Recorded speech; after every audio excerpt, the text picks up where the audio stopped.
Prime lens ആണോ അല്ലെങ്കിൽ zoom lens ആണോ നല്ലത്? അങ്ങനെ ഒരു ചോദ്യത്തിന് കൃത്യമായ ഒരു ഉത്തരം കണ്ടുപിടിക്കുന്നതിനേക്കാൾ മുമ്പ് നമ്മൾക്ക് ഡിസ്കസ് ചെയ്യേണ്ട ഒരു മാറ്റർ എന്താണ് പ്രൈം ലെൻസ്, എന്താണ് സൂം ലെൻസ്. സിമ്പിളായി പറഞ്ഞാൽ സൂം ചെയ്യാൻ പറ്റാത്ത ലെൻസുകളാണ് പ്രൈം ലെൻസ്. ടെക്നിക്കലായി പറഞ്ഞാൽ വേരിയബിൾ ഫോക്കൽ ലെങ്ത്തിലുള്ള ലെൻസുകളാണ് സൂം ലെൻസ്. അതായത് ഒരു ഫോക്കൽ ലെങ്ത് തുടങ്ങി വേറൊരു ഫോക്കൽ ലെങ്ത് വരെ മാറ്റി മാറ്റി സൂം ചെയ്തോ വൈഡ് ചെയ്തോ ഉപയോഗിക്കാവുന്ന ലെൻസുകൾ. അതേസമയത്ത് ഒരു പ്രൈം ലെൻസ് എന്ന് പറഞ്ഞാൽ മിക്കവാറും ഇതൊരു ഫിക്സഡ് ഫോക്കൽ ലെങ്ത് ലെൻസ് ആയിരിക്കും. ഇവിടെ എൻ്റെ കയ്യിൽ കാനണിന്റെ ഒരു സൂം ലെൻസും ഉണ്ട്, അതുപോലെ തന്നെ കാനണിന്റെ ഒരു പ്രൈം ലെൻസ് ഉണ്ട്. സൂം ലെൻസ് 11-24 എന്ന് പറഞ്ഞ ഒരു റേഞ്ചിലുള്ള ലെൻസാണ്. അതേസമയത്ത് ഇത് 100mm എന്ന് പറഞ്ഞ ഒരു ഫോക്കൽ ലെങ്ത്തിൽ ഫിക്സഡ് ആയിട്ടുള്ള ലെൻസ്. അപ്പോൾ നിങ്ങൾക്ക് കാണുമ്പോൾ തന്നെ അറിയാം ഫിസിക്കലി ഇത് തമ്മിൽ വളരെ അന്തരമുണ്ട്. എപ്പോഴും ഒരു സൂം ലെൻസ് പ്രൈം ലെൻസിനേക്കാൾ വലുതും ഹെവിയുമായിരിക്കും. ഇവര് കുഞ്ഞുങ്ങളാണ്. പക്ഷേ പ്രൈം ലെൻസ് എപ്പോഴും സൂം ലെൻസിനേക്കാൾ എക്സ്പെൻസീവ് ആയിരിക്കും. എൻ്റെ കയ്യിലുള്ള ഈ ഒരു സൂം ലെൻസിന്റെ കാര്യത്തിൽ ഒരു ചെറിയ വ്യത്യാസമുണ്ട്. ഇത് ഒത്തിരി നൊട്ടോറിയസ്ലി എക്സ്പെൻസീവായ ഒരു സൂം ലെൻസ് ആണ്. ഇത് വളരെ എക്സെപ്ഷണൽ കാറ്റഗറിയിലുള്ളതാണ്. അതേസമയത്ത് സാധാരണഗതിയിലുള്ള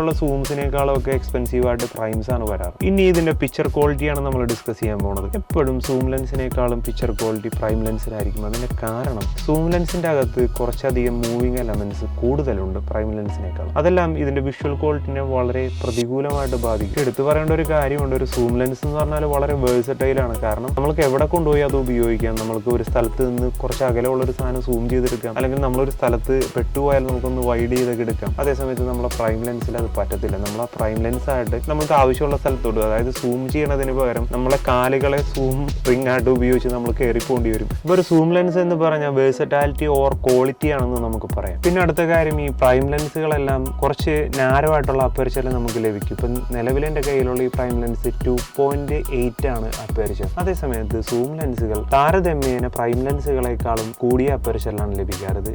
F4 ആണ് നിലവിൽ എൻ്റെ കയ്യിലുള്ള ഈ ലെൻസിന്റെ അപ്പേർച്ചർ വാല്യൂ. അതുകൊണ്ട് തന്നെ ഈ പ്രൈം ലെൻസുകൾ സൂം ലെൻസുകളെക്കാളും താരതമ്യേന ബാക്ക്ഗ്രൗണ്ട് ബ്ലർ അല്ലെങ്കിൽ ഡെപ്ത് ഓഫ് ഫീൽഡ് കൂടുതൽ പ്രൊവൈഡ് ചെയ്യും. അപ്പോൾ നമ്മൾ ഈ രണ്ട് കാറ്റഗറിയിലുള്ള ലെൻസുകളുടെയും ടെക്നിക്കലായിട്ടുള്ള ഡെഫിനിഷനും കാര്യങ്ങളൊക്കെ പറഞ്ഞു കഴിഞ്ഞ് ഇനി നമ്മളൊരു ഡിസിഷൻ മേക്കിങ്ങിന്റെ ഘട്ടത്തിലൂടെ കിടക്കണം. പ്രൈം വാങ്ങണോ സൂം വാങ്ങണം? അവിടെ ഏറ്റവും കൂടുതൽ ഞാൻ എപ്പോഴും പറയണ പോലെ കൺസിഡർ ചെയ്യേണ്ട ഒരു കാര്യം ബജറ്റാണ്. ഒരു സൂം ലെൻസ് ആണ് നിങ്ങൾ പർച്ചേസ് ചെയ്യണമെന്നുണ്ടെങ്കിൽ നിങ്ങൾ ആ ഒരു ലെൻസും കൊണ്ട് കുറച്ചധികം ഫോക്കൽ റേഞ്ചുകൾ ഒരുമിച്ച് കവർ ചെയ്യും. അതേസമയത്ത് ഒരു പ്രൈം ലെൻസ് ആണെങ്കിലും നിങ്ങൾ ആ ഒരു ഫിക്സഡ് ആയിട്ടുള്ള ഫോക്കൽ റേഞ്ച് മാത്രമേ കവർ ചെയ്യത്തുള്ളൂ. ദാറ്റ് മീൻസ് നിങ്ങൾക്ക് ആവശ്യമുള്ള ഫോക്കൽ റേഞ്ചുകളിൽ എല്ലാം പ്രൈം ലെൻസ് വാങ്ങേണ്ടി വരും. ഞാൻ നേരത്തെ സൂചിപ്പിച്ചിരുന്നു, പ്രൈം ലെൻസുകൾ വളരെ എക്സ്പെൻസീവ് ആണ്. അതുകൊണ്ട് തന്നെ നിങ്ങളുടെ ബജറ്റിനെയാണ് ഈ ഒരു ഡിസിഷനെ ഏറ്റവും കൂടുതൽ ആശ്രയിച്ചിരിക്കുന്നത്. എന്താണ് നിങ്ങളുടെ അഭിപ്രായം? താഴെ കമന്റ് ആയിട്ട് രേഖപ്പെടുത്താൻ മറക്കരുത്. അപ്പോൾ നാളെ ഇതേ സമയത്ത് പുതിയൊരു ഹെൽപ്ഫുൾ ആയ ടിപ്പായിട്ട് വരുന്നത് വരെ